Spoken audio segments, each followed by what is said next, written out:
They say that betrayal hits the hardest when you least expect it. But for me, the signs weren't subtle at all. They were almost invisible. Emily wasn't using the typical tactics. No avoiding me or creating distance. In fact, she was overwhelmingly present. Too present. Her new energy swept through our home like a whirlwind, cleaning, cooking, preparing extravagant meals, and suggesting we go out more often. At first, I thought maybe she had just rediscovered her enthusiasm, but little did I know she was actually trying to cover her tracks. It all began with a party, a black tie gala hosted by a prestigious law firm Emily worked with. She said it would be a chance for me to meet her colleagues, but the truth became clear soon enough. As soon as we arrived, Emily ditched me like I was an afterthought. The venue was incredibly lavish, too lavish.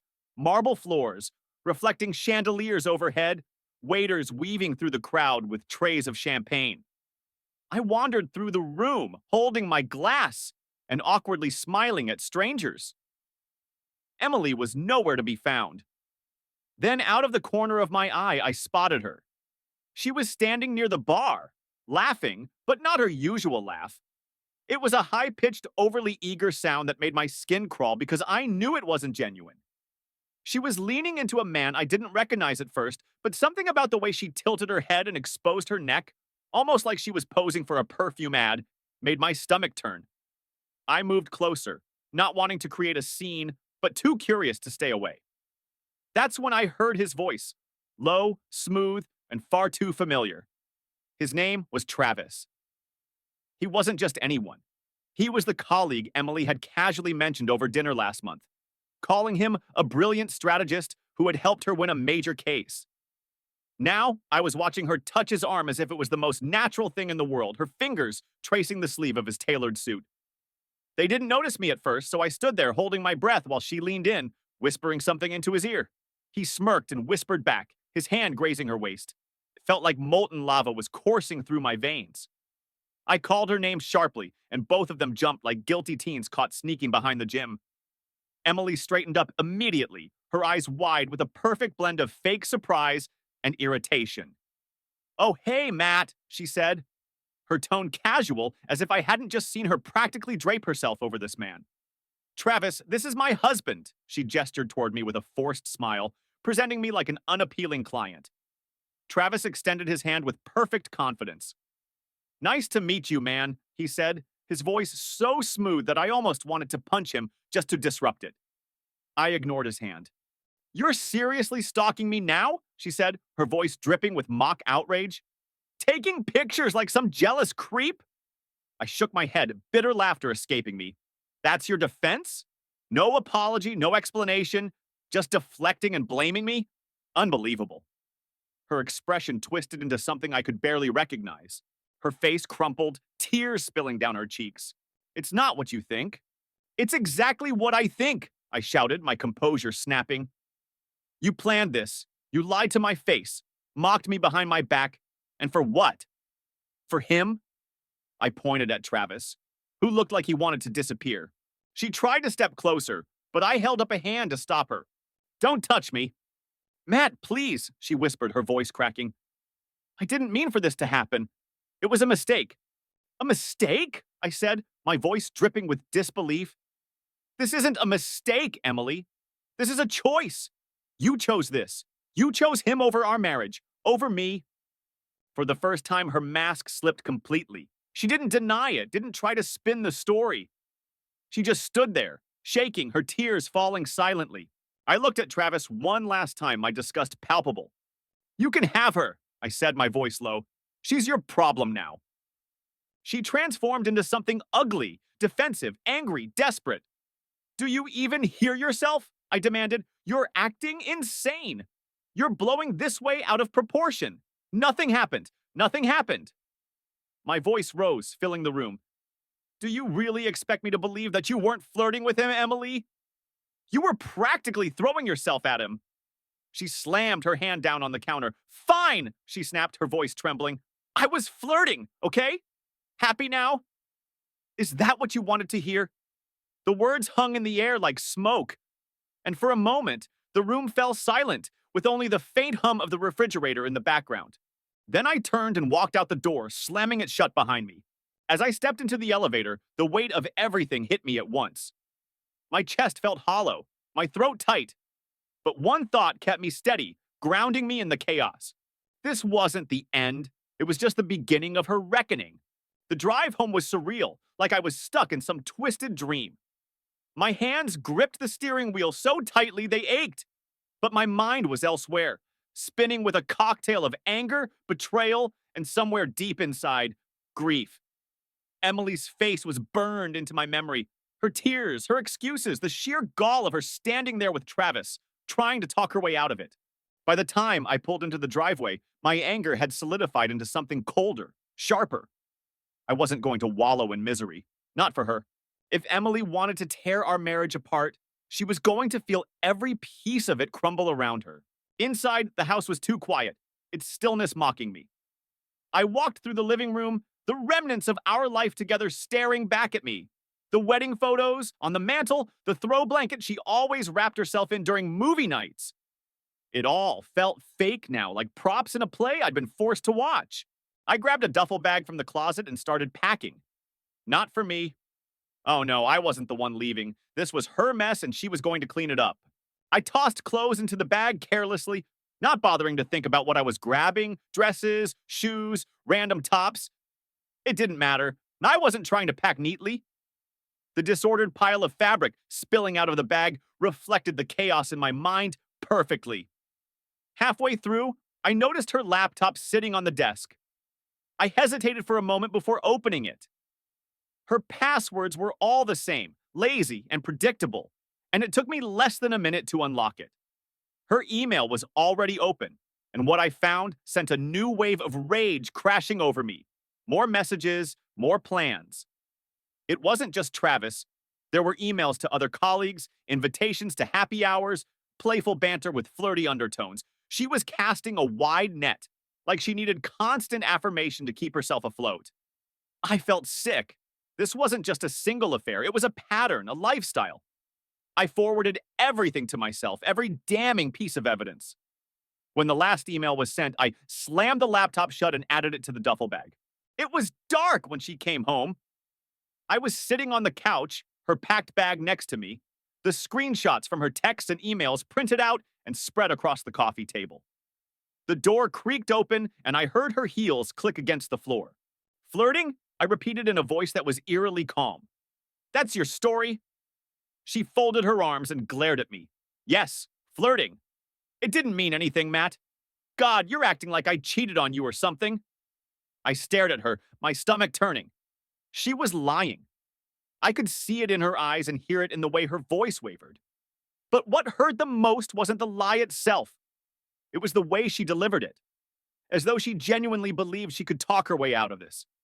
Go ahead, I said, setting my glass down on the counter. Keep digging that hole, Emily. Let's see how deep it gets. Her eyes narrowed. What's that supposed to mean? Hey, she called, her voice cautious. In here, I said, my tone flat. She appeared in the doorway, her face instantly falling when she saw me sitting there, the evidence spread out like a crime scene. Matt, what? Sit down, I interrupted, my voice cold and firm. She hesitated before sitting across from me, her hands nervously twisting in her lap. I'm done playing games, I said, leaning forward. No more excuses, no more lies. I know everything, Emily. Everything. She opened her mouth to speak, but I held up a hand to stop her. I don't want your apologies. I don't want your tears. What I want is the truth.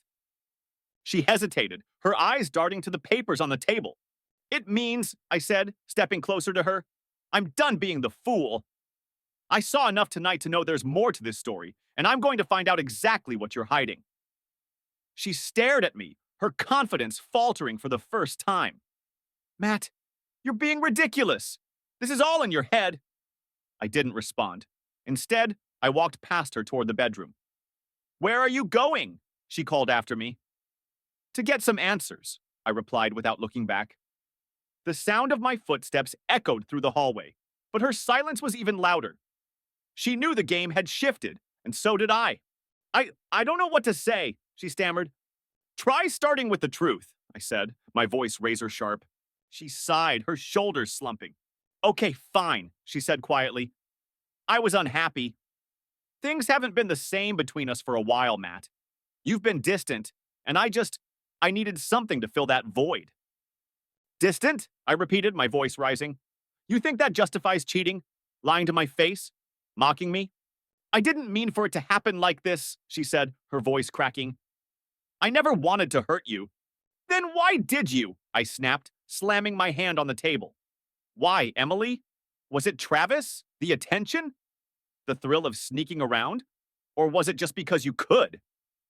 She flinched, tears welling up in her eyes. I don't know, she whispered. I don't know, Matt.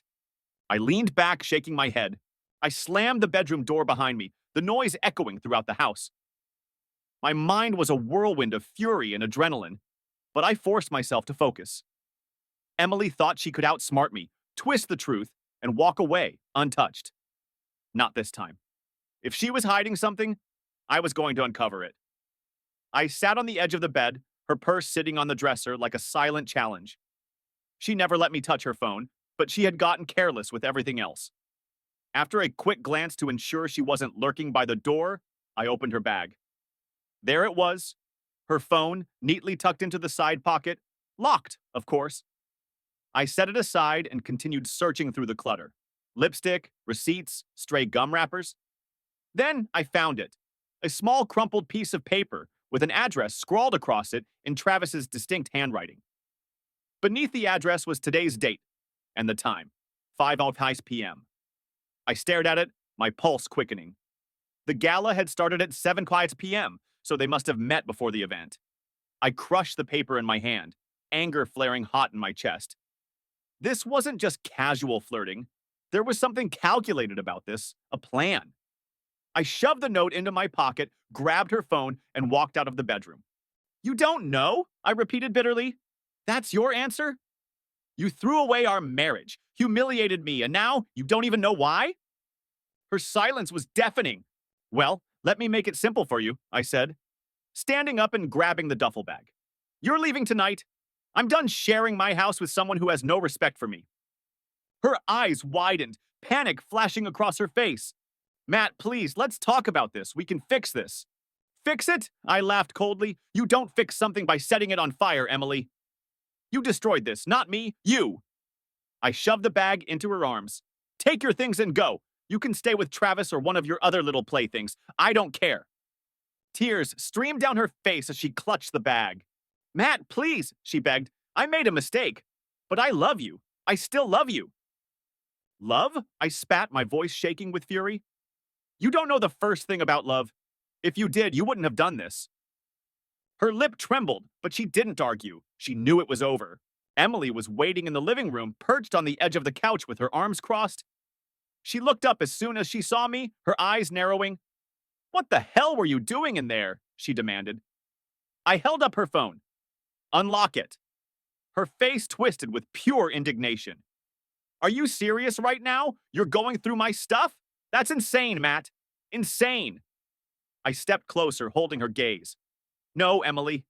Insane is sneaking off to meet another man before a party and thinking your husband won't find out. Her eyes flicked to my pocket. She knew.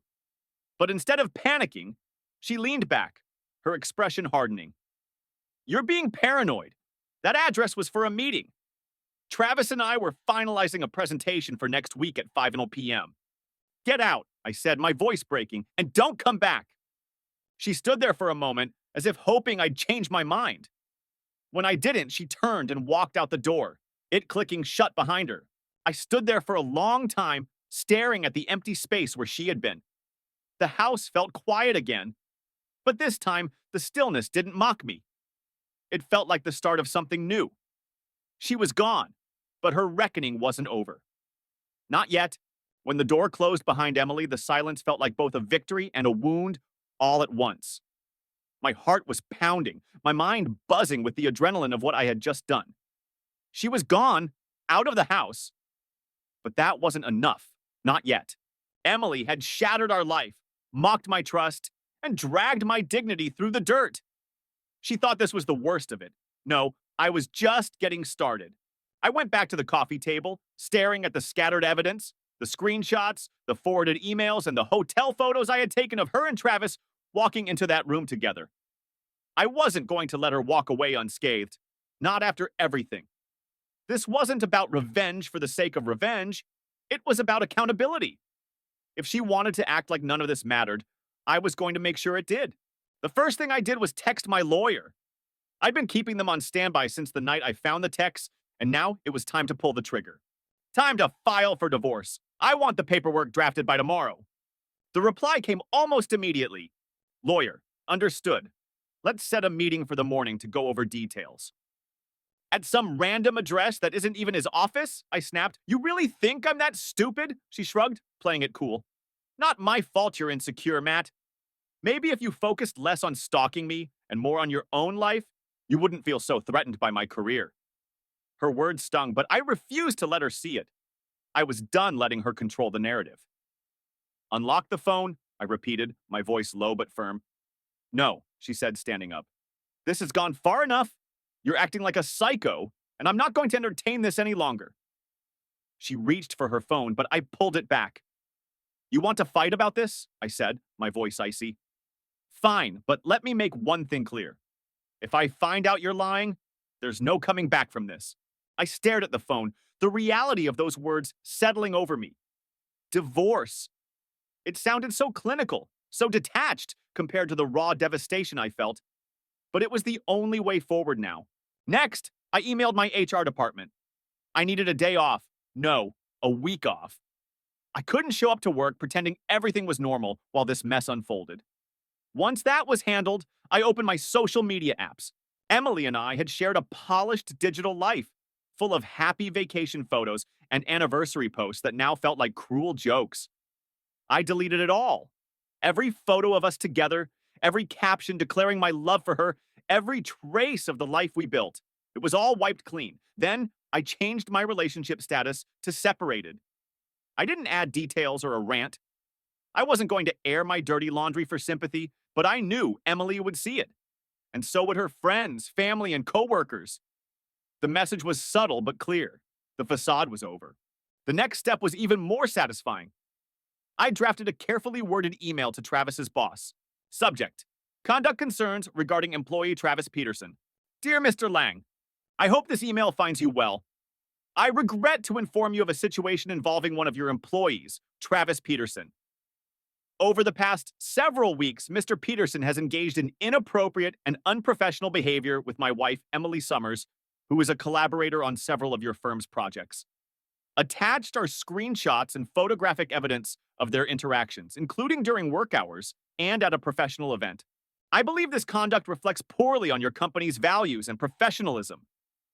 While this is a deeply personal matter, I feel obligated to inform you, as it could have implications for your firm's reputation.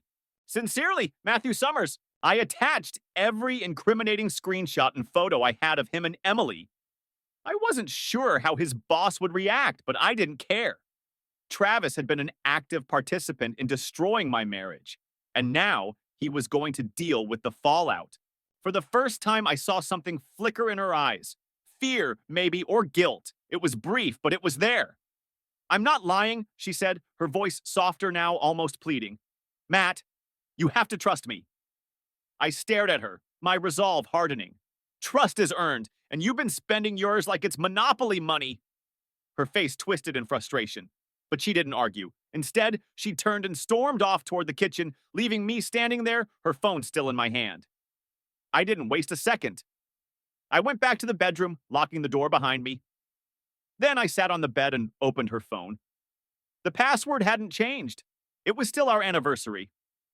The irony wasn't lost on me as the lock screen disappeared, revealing her neatly organized apps. I went straight to her messages. At first, it looked clean. Conversations with coworkers, friends, even her mom. But then I saw it. A message thread with no name, just a single emoji, a black heart. Finally, I turned my attention to Emily's world. I knew her well enough to know her career was her crown jewel. She'd worked hard to build her reputation as a dedicated professional attorney. But the emails I'd found told a different story. A woman who blurred lines, prioritized personal thrills over professionalism, and lied to everyone around her.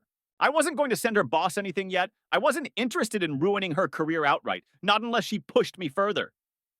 But I did draft an anonymous email to her firm's HR department, outlining my concerns about an employee's unprofessional relationship with a client.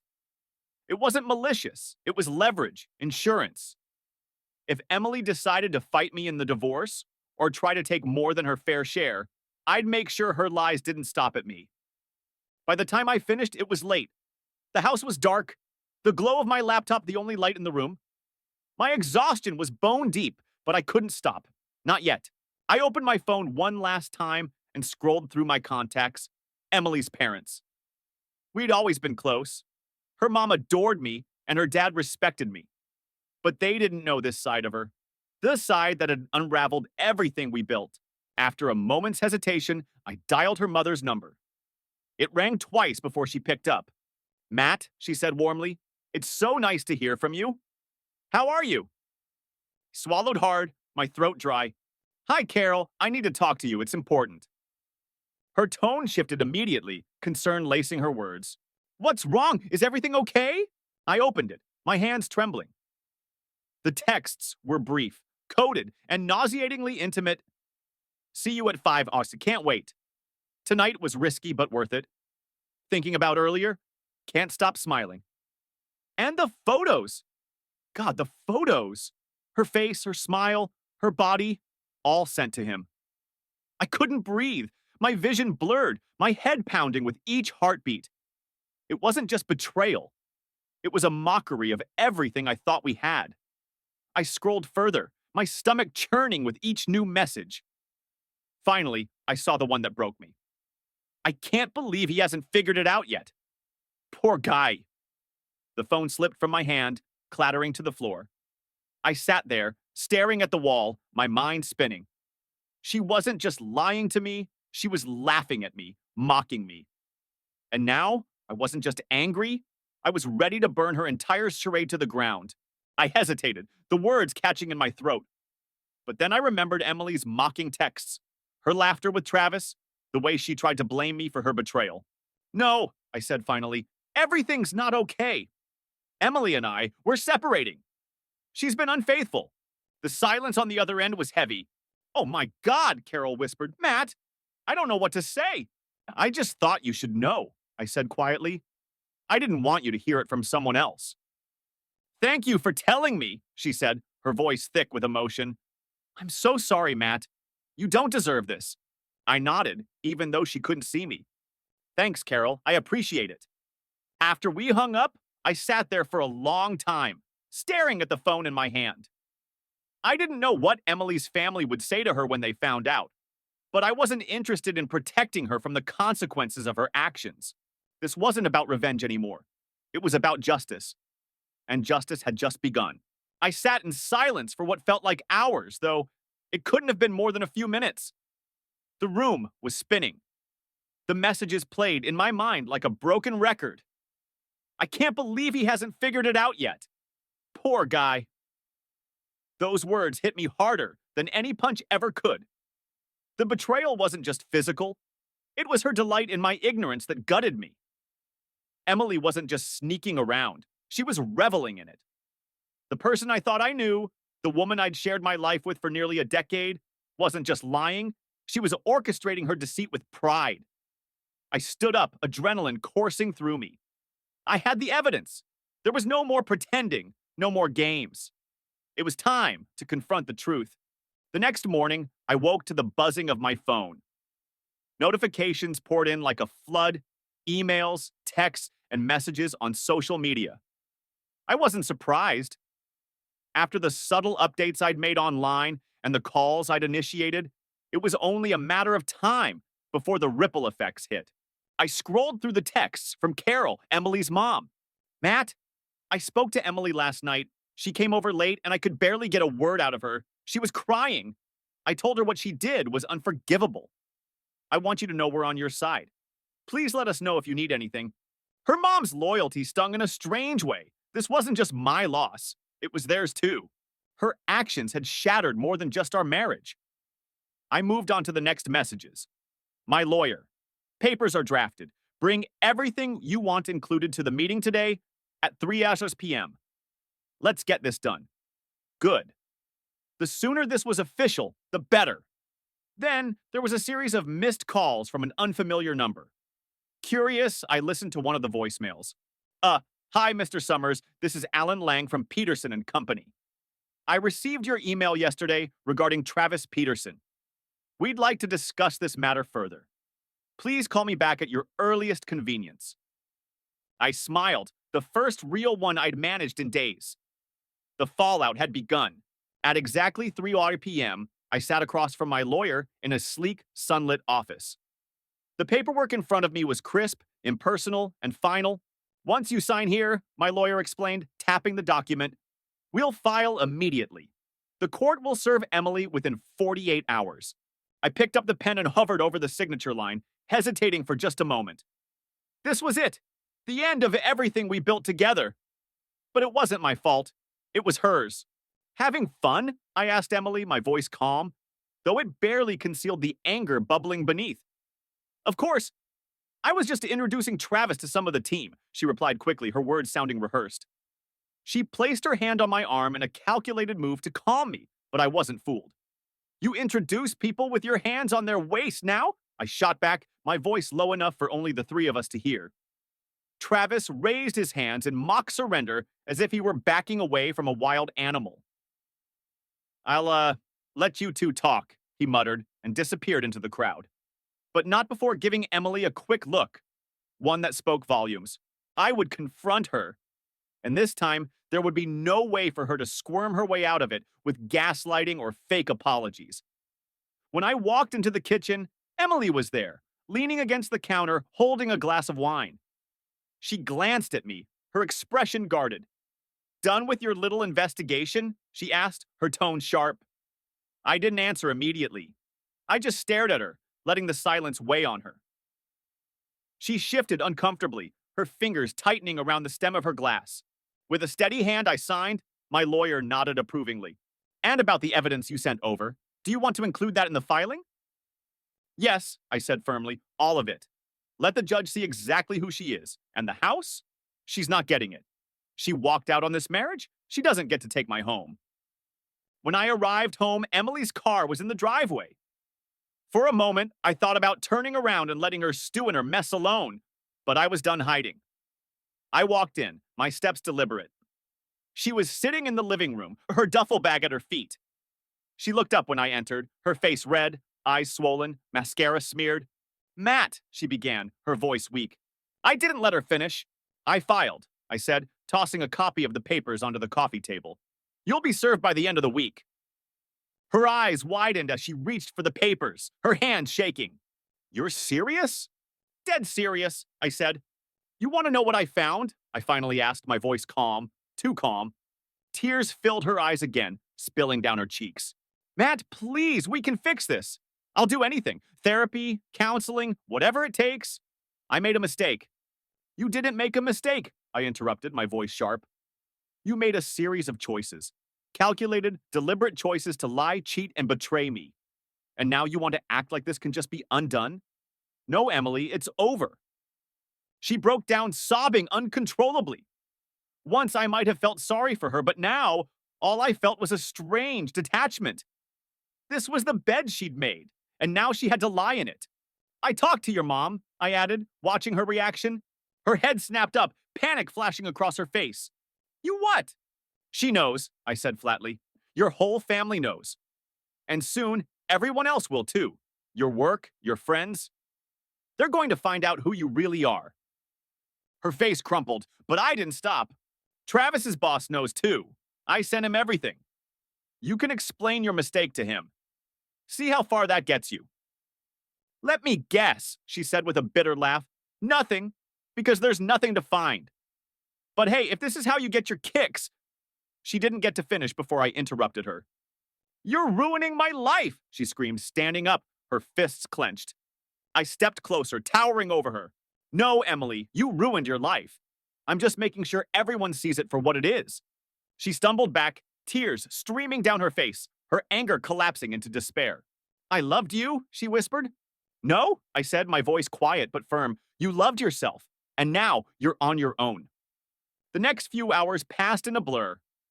Emily packed the rest of her things while I stayed in the kitchen, making it clear I wasn't going to help her. When she finally left, the house felt heavier than ever. The echoes of her presence lingered like a shadow. I knew this wasn't the end. There would be more conversations, more fallout, more mess to clean up. But for now, the hardest part was done. I poured myself a glass of bourbon and sat on the couch, staring at the space where our wedding photo used to hang. The life I had known was gone, shattered by her betrayal. But as I sipped my drink, a strange sense of peace settled over me. This wasn't defeat, it was a reset, and I was ready to rebuild without her. The house was finally quiet. Not the suffocating silence of waiting for the next lie, but a calm, empty stillness. Emily's scent no longer lingered in the air, her voice no longer echoed off the walls, and her presence was no longer something I had to endure. The black heart emoji, I said, the words landing like a bomb. Her face drained of color, the shock so fast it almost looked rehearsed. For a moment, she didn't move, didn't breathe. Then she carefully set the glass down, almost like she needed something to occupy her hands. I sat at the kitchen table, staring at the divorce papers I had signed just hours earlier. The weight of it all still pressed down on me, but the anger had subsided, leaving only a dull ache in its place. For 7 years, this house had been a home, a place of laughter, love, and shared dreams. Now, it felt like a stage set after the play had ended, bare, meaningless, and hollow. I wasn't naive enough to think this was over. The fallout from Emily's choices would ripple for weeks, maybe months. I knew her well enough to know she wouldn't go quietly.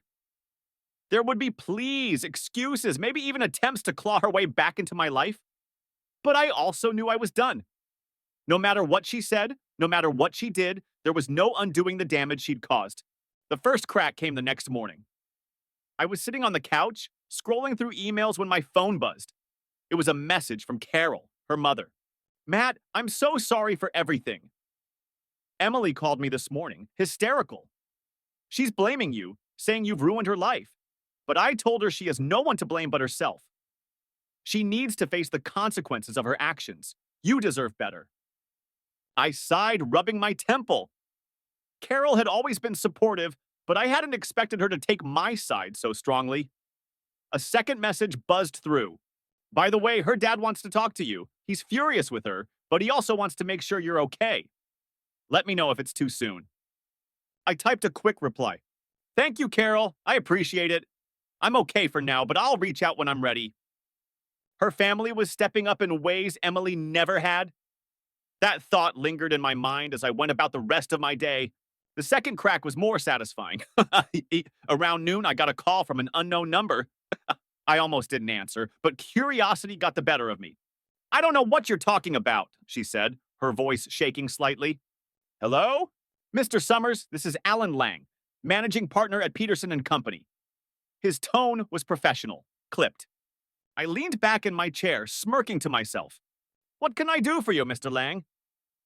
"I received your email regarding Travis Peterson and his inappropriate conduct. After reviewing the evidence you provided, I want to inform you that we are taking this matter very seriously.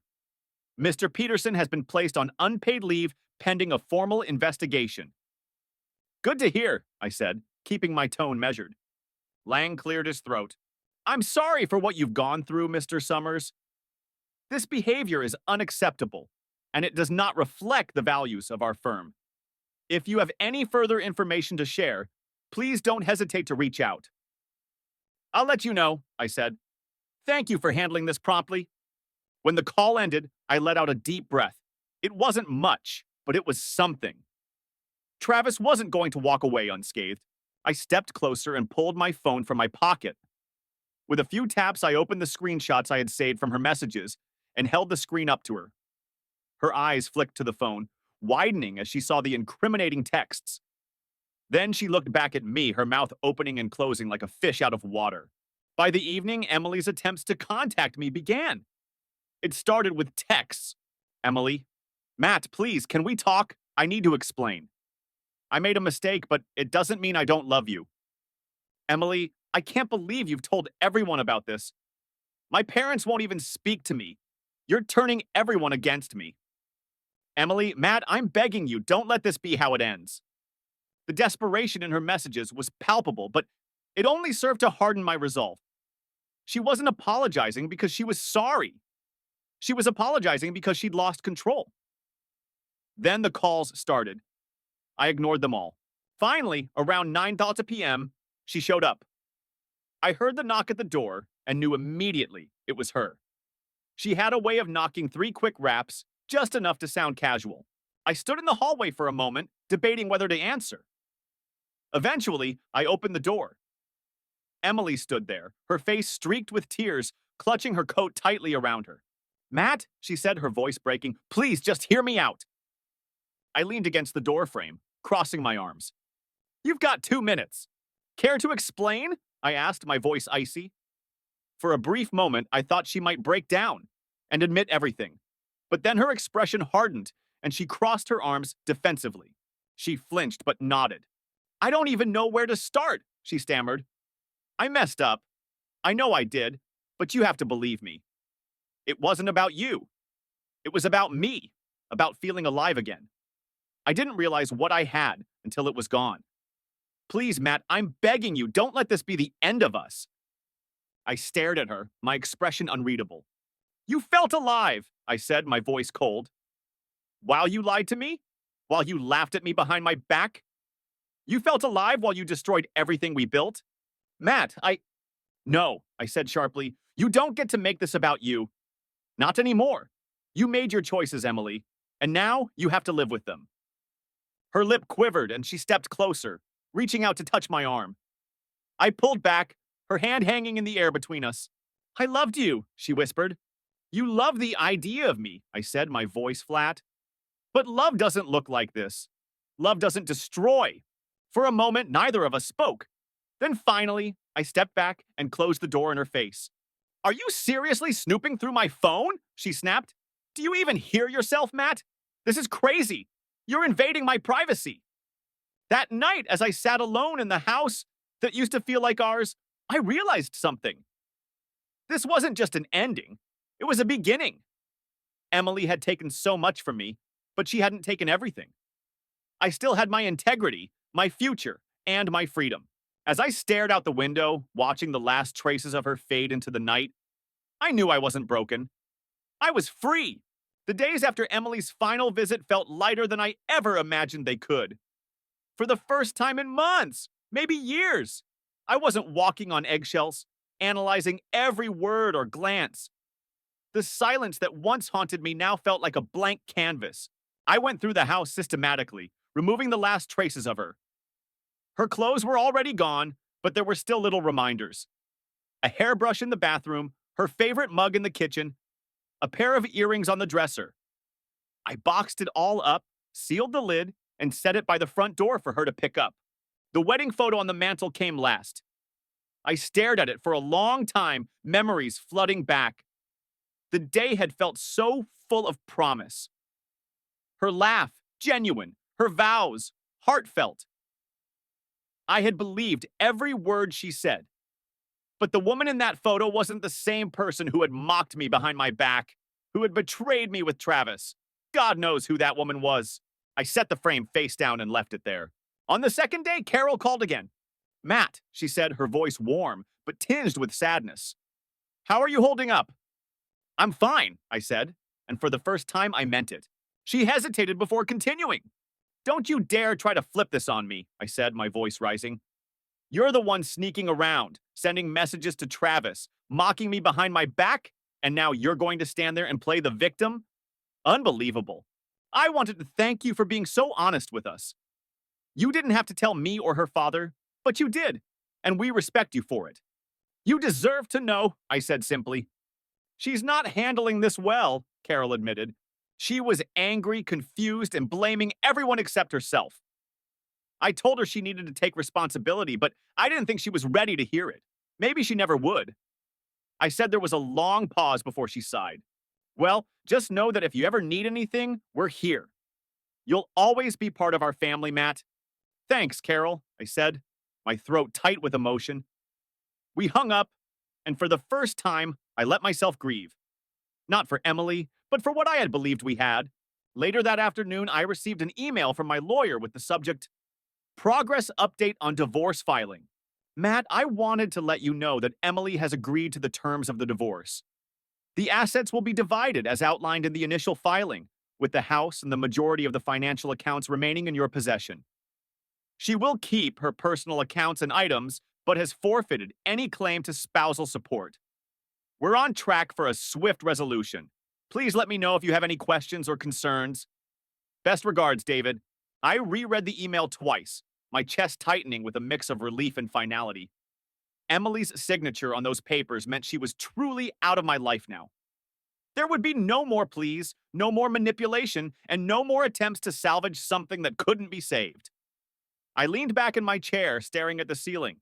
It wasn't the ending I had hoped for, but it was the one I needed. The next morning, I decided to take charge of my life. It started with the house. I rearranged the furniture, painted the walls, and replaced the decor that still echoed her presence.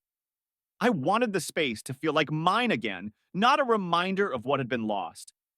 I found an old box of photos tucked away in the attic, pictures from my childhood, college, and the years before Emily. I spent hours looking through them, reconnecting with the person I was before her.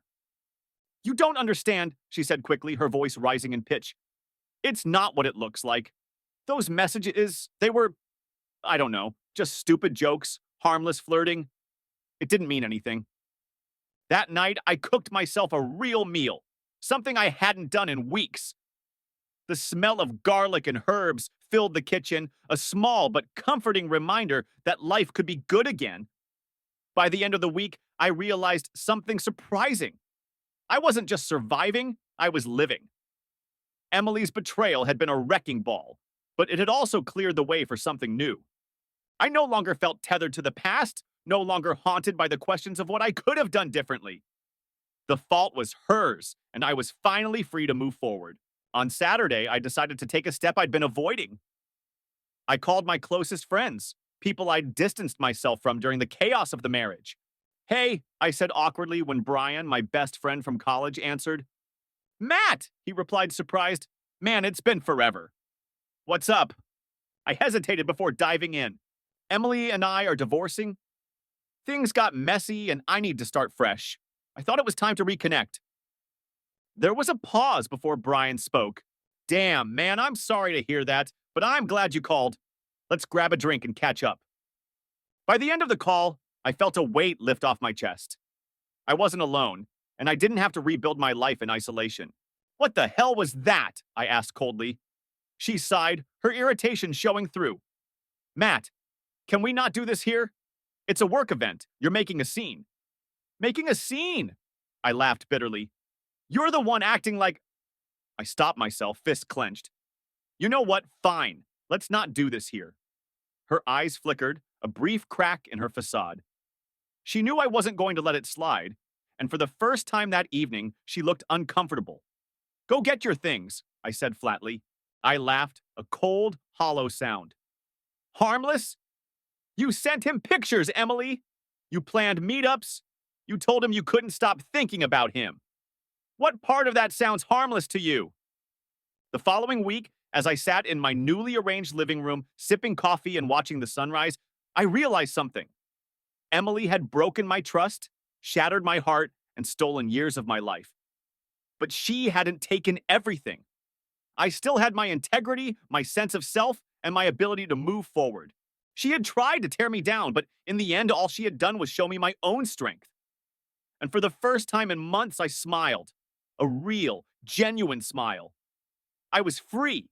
Weeks passed, and the chaos surrounding Emily's betrayal slowly faded into the background.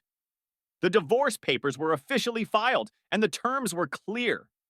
The house, the accounts, and my peace of mind were mine.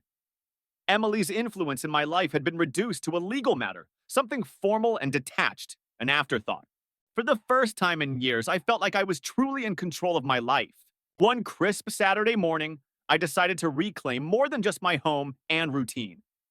I wanted to rediscover the parts of myself I had buried in the monotony of a marriage that had been unraveling long before the betrayal came to light. I laced up an old pair of running shoes, grabbed my headphones, and headed out for a run. The air was cold, biting against my skin, but it woke me up in a way I hadn't felt in years. The rhythmic pounding of my feet against the pavement was soothing, each step shaking off the weight of what had happened. I didn't run far that day, but when I came home, I felt different, lighter. It wasn't just the endorphins, it was the realization that life was still out there, waiting for me to take it back. That evening, Brian stopped by. True to his word, he had been making an effort to pull me out of my shell. "Let's hit a bar," he said, clapping me on the shoulder. "You need a night out, man." I hesitated. The thought of crowds and small talk made me want to crawl back under a blanket. But then I saw the look in his eyes. Not pity, but determination. Brian wasn't going to let me stay stuck in the past. "Fine," I said, grabbing my coat. "But if the music's terrible, I'm leaving." Her facade cracked. "Okay, fine," she shouted, throwing her hands up. Yes, I was flirting with him. Yes, I crossed a line. But I never slept with him, Matt. I swear it was just texting, that's all. He laughed. "Deal." The bar was loud, filled with people who seemed oblivious to the emotional wreckage I'd been dealing with. At first, I felt out of place, awkwardly nursing a beer while Brian chatted easily with a few people he knew. Then someone caught my eye. She was standing at the end of the bar, her dark hair tumbling over one shoulder as she laughed at something the bartender said. She wasn't dressed up overly, just in a simple sweater and jeans. But there was something magnetic about her, something real. "See something you like?" Brian teased, nudging me. I shook my head, embarrassed. "I'm not ready for that," I said. "Not asking you to marry her, man," he grinned. "Just go say hi." Before I could argue, she turned, and our eyes met. There was a split second of hesitation, then she smiled, warm, genuine, unguarded. Something in me shifted. Her name was Claire. We started talking, and to my surprise, it wasn't awkward. She asked about me, not in a prying way, but with genuine curiosity. She told me about her job as a graphic designer, her love for hiking, and how she'd recently adopted a rescue dog named Milo. I found myself laughing, something I hadn't done in weeks. At one point, she leaned in slightly, her expression curious. I stared at her, my stomach churning with disgust. "You expect me to believe that? After everything I just saw? You've been lying to my face for who knows how long, and now I'm supposed to trust you? You seem like you've been through something, but you're handling it well." I paused, surprised by her observation. "Yeah," I said finally. "It's been a rough year, but I'm figuring it out." "Well," she said with a smile, raising her glass, "here's to figuring it out." We clinked glasses, and for the first time in what felt like forever, I felt something I thought I'd lost. Hope. By the time I got home, the weight of the evening hit me in the best way. Meeting Claire wasn't a promise, not even a new chapter. It was just a moment. But it was a moment that reminded me life didn't stop with Emily's betrayal. It didn't have to be defined by it either. The next morning, I woke up to the soft light of the sun streaming through the windows. I made myself a strong cup of coffee and sat at the kitchen table, staring out at the backyard. This house, once a battleground of lies and tension, now felt like a sanctuary. Every wall I painted, every piece of furniture I moved, every trace of Emily I erased. It was all a declaration. This was my space now, and this was my life. As I sipped my coffee, my phone buzzed with a text from Brian. "So, Claire seemed cool. You going to see her again?" I chuckled, shaking my head. I typed back, "It's the truth," she insisted, her voice trembling now. "I made a mistake, okay? I messed up. Maybe one step at a time." And that was exactly what I planned to do.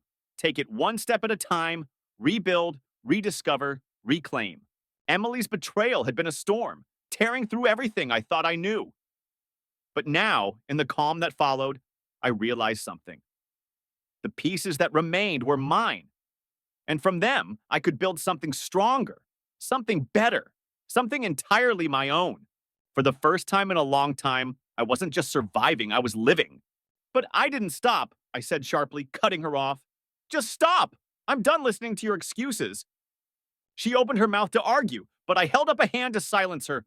"I don't care what you say," I continued, my voice cold. "I know what I saw, and I know what you've been doing. This wasn't a mistake, Emily. This was deliberate, calculated. You betrayed me, and now you're scrambling to cover your tracks because you got caught. Her lips trembled, and for a moment I thought she might cry. But then she straightened her shoulders, and her expression shifted to anger. You're not perfect, Matt, she snapped. You think you're some saint, but you've been so wrapped up in your own world that you didn't even notice I was unhappy. Maybe if you'd been a better husband, this wouldn't have happened. The audacity of her words left me speechless. My hands clenched into fists at my sides, my whole body trembling with rage.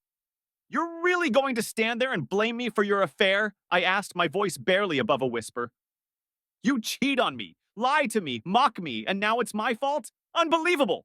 She didn't answer. Instead, she grabbed her wine glass, downed the rest in one gulp, and stormed past me, heading for the stairs. She hesitated, but eventually nodded. As she walked away, I saw Travis standing by the bar, watching us with a smug grin that made my blood boil. But I held my composure.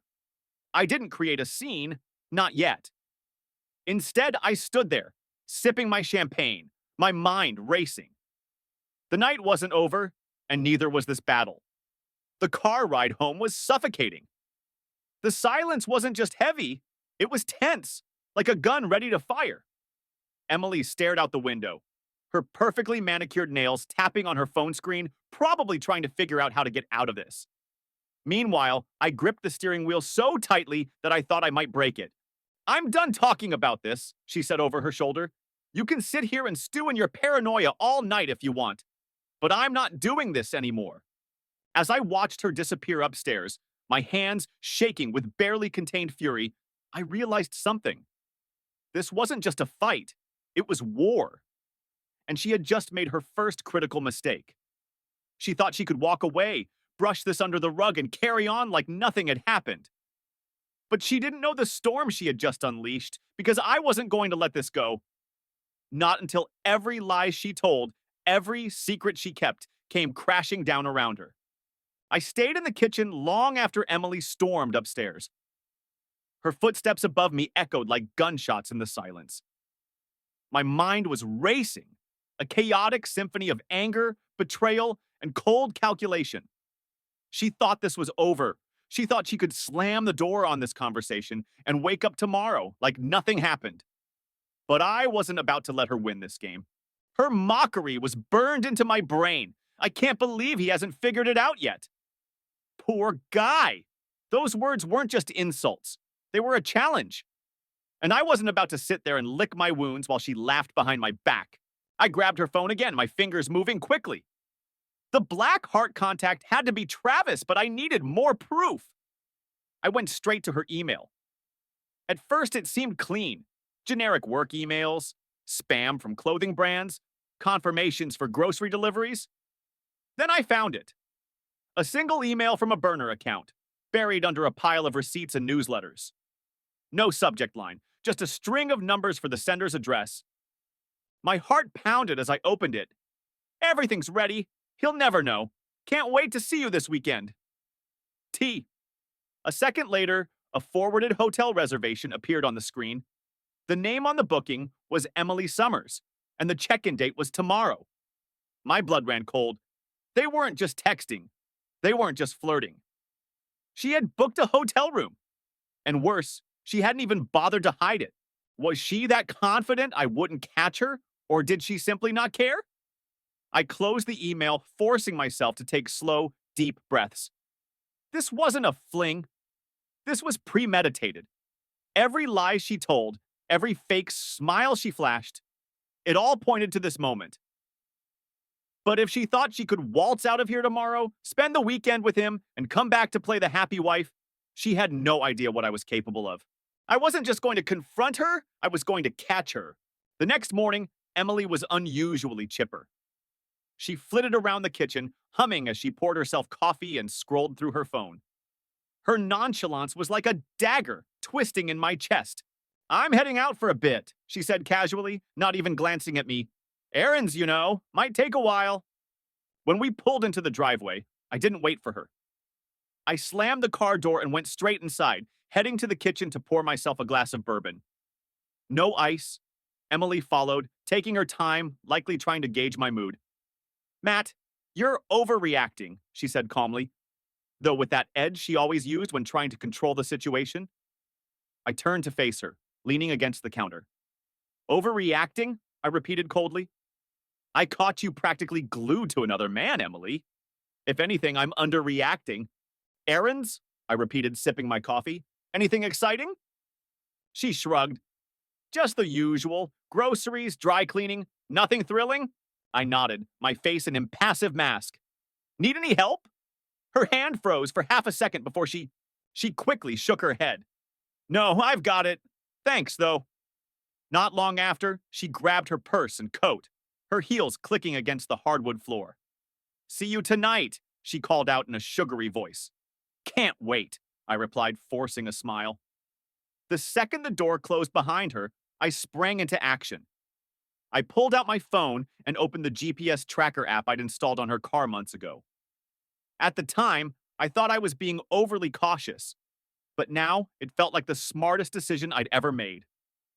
Her location pinged on the map, a slow-moving dot heading toward the outskirts of town. I watched as it stopped at a nearby gas station. A minute later, the dot began moving again, heading directly to the address Travis had written on the crumpled note. Got you. By the time I reached the location, my hands were gripping the steering wheel so tightly my knuckles turned white. It was an unremarkable apartment complex, one of those upscale buildings with secure access and neatly manicured landscaping. Her car was parked in the lot next to his. I pulled into a spot a few rows back, far enough to avoid being seen, and waited. It didn't take long. 15 minutes later, they walked out together. Emily was smiling, her laugh carrying across the lot as Travis leaned in close, saying something I couldn't hear. She was dressed casually, jeans, a fitted sweater, and her hair tied back, but she looked good. She looked intentional. They climbed into his car, and I followed, keeping a safe distance. They didn't head to a restaurant, a park, or anywhere else that might look casual. No, they went straight to a hotel. The hotel. I parked across the street, watching as they walked through the lobby doors without a care in the world. Emily didn't even glance over her shoulder. She didn't hesitate. I snapped photos from my car. Blurry, yes, but clear enough to see who they were and where they were going. For a moment, I just sat there, the reality of what I was doing sinking in. Part of me wanted to rush into the lobby, confront them in front of everyone, and see the look on their faces as their little fantasy crashed down. But no, that wouldn't be enough. Not for me. I had a better plan. By the time I got home, Emily was already back. She was in the bathroom when I walked in, her voice drifting down the hall as she sang some mindless pop song. Her purse was on the counter, and I knew exactly what was inside. The hotel key card. I rifled through her bag, and sure enough, there it was. A sleek plastic card with the hotel's logo printed across the front. My stomach churned as I stared at it, imagining her using it to sneak into a room with Travis, their little secret world just beyond that door. But this key wasn't going to stay their secret for long. I put it back exactly where I found it and closed her purse. Then I went upstairs, my face calm, my voice steady, as I called out to her. How were your errands? She crossed her arms, exasperated. Oh, come on. Travis is just a colleague. We were talking shop. That's it.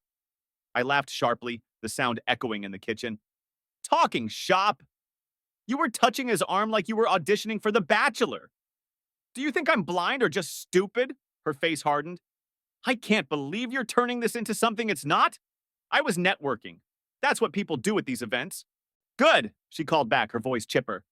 Anything interesting? I asked, forcing a smile as she stepped out of the bathroom, her hair damp from the shower.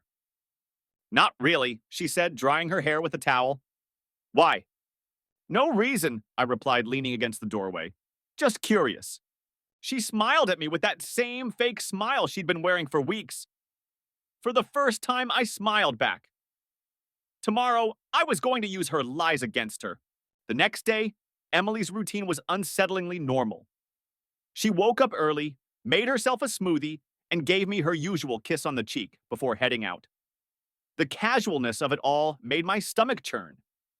How easily she could act like nothing was wrong. Like she wasn't about to spend the day wrapped up in another man's world. I'll probably be back late, she said, adjusting her scarf by the door. Work's been crazy and I have a lot to catch up on. Her lies were so smooth they could have been scripted. I nodded, hiding the disgust bubbling inside me. Take your time, I said lightly. She smiled. Thanks for being so understanding. I followed her to the door, watching as she got into her car and drove off. The moment she was out of sight, I grabbed my own keys. Today, I wasn't going to sit around waiting. Today, I was going to destroy her lies. I took a slow sip of my bourbon, eyes locked on hers. Networking doesn't involve whispering in someone's ear or brushing up against them like that. And it sure as hell doesn't involve the looks you two were exchanging. Her jaw tightened, and for a moment I thought she might actually admit something. Instead, she sighed dramatically, rubbing her temples. You're being paranoid, Matt. You always get like this when you're stressed. There it was. Gaslighting. Her favorite tactic. She was trying to flip the script, making me the irrational one, but not this time. The drive to the hotel was quiet, my thoughts laser focused. I'd memorized the details from her reservation, the room number, the check-in time. She thought she was clever, but she'd left too many breadcrumbs for me to follow. I arrived just as her car pulled into the lot. I parked discreetly a few rows back and watched as she climbed out. Her demeanor was relaxed, even happy. She wasn't meeting Travis out of guilt or desperation. This was excitement. The sight of her walking toward the lobby made my blood boil, but I forced myself to stay calm. Storming in without a plan wouldn't get me what I wanted. I waited for a few minutes before stepping inside. The lobby was sleek and modern, filled with travelers coming and going. I approached the front desk, my expression neutral. Hi, I said to the clerk, sliding my phone across the counter with the reservation email pulled up. I think my wife accidentally took my key card for our room. Could I get a replacement? The clerk barely looked at me as they tapped on the keyboard. What's the name on the reservation? They asked. Emily Summers, I replied, and can I see your ID? I handed it over, my heartbeat pounding in my ears. The clerk matched the name to the reservation, handed me a shiny new key card, and smiled. Here you go. Let us know if you need anything else. Thanks, I said, slipping the card into my pocket. I walked toward the elevators, every step deliberate. Every nerve in my body was on edge, my hand shaking as I pressed the button for the fourth floor. No, I said firmly, my voice low and steady. Don't you dare turn this around on me. I know what I saw. She hesitated, just long enough for me to see the guilt flash in her eyes before she buried it beneath her usual mask. Fine, she said, throwing up her hands in defeat. Believe whatever you want. Clearly, nothing I say is going to convince you. The hallway was eerily quiet as I approached room 427. My grip tightened around the key card, my mind racing with images of what I might find behind that door. But I wasn't backing down. Not now. I slid the card into the reader, and the lock clicked open. Inside, the room was dimly lit, the curtains drawn against the afternoon sun. The air smelled faintly of cologne and something floral. Emily's perfume. And there they were. Emily was sitting on the bed, her legs crossed, laughing at something Travis was saying as he stood by the window. He turned first, his expression shifting from confusion to alarm. Emily followed his gaze, and when her eyes met mine, her face froze. Matt, she stammered, standing up so quickly she almost tripped. I didn't move. I stood in the doorway, the key card still in my hand, and let the silence stretch. What the hell are you doing here? Travis demanded, stepping forward like he had any right to challenge me. I ignored him, my eyes locked on Emily. You have 2 seconds to explain this, I said, my voice calm but laced with venom. It's not what it looks like, Emily blurted, her hands flying up as if to shield herself from my accusations. I laughed bitterly. That's the best you've got after everything? It's not what it looks like? I didn't respond. Instead, I pulled out my phone and opened the gallery. I had taken a picture at the party when they weren't looking. It was blurry but unmistakable. Emily leaning into Travis, her hand on his chest. I held the phone out to her. Explain this, I said, my voice barely a whisper. Her face went pale. And for the first time that night, she was speechless. But like a true actress, she recovered quickly. Matt, please, she said, her voice trembling. I can explain. Explain? I barked, cutting her off. You've been lying to me for weeks, sneaking around behind my back, and now you want to explain? Travis stepped forward again, his hands raised like he was trying to defuse a bomb. Look, man, I don't want any trouble. I turned to him, my voice sharp. Shut your mouth. You've caused enough trouble already. He froze, clearly not expecting me to bite back. Matt, Emily's voice broke. Save it, I snapped, holding up my phone. I opened the gallery and tossed it onto the bed. The screenshots of her texts and photos lit up the screen. I know everything, Emily. Every disgusting, pathetic detail.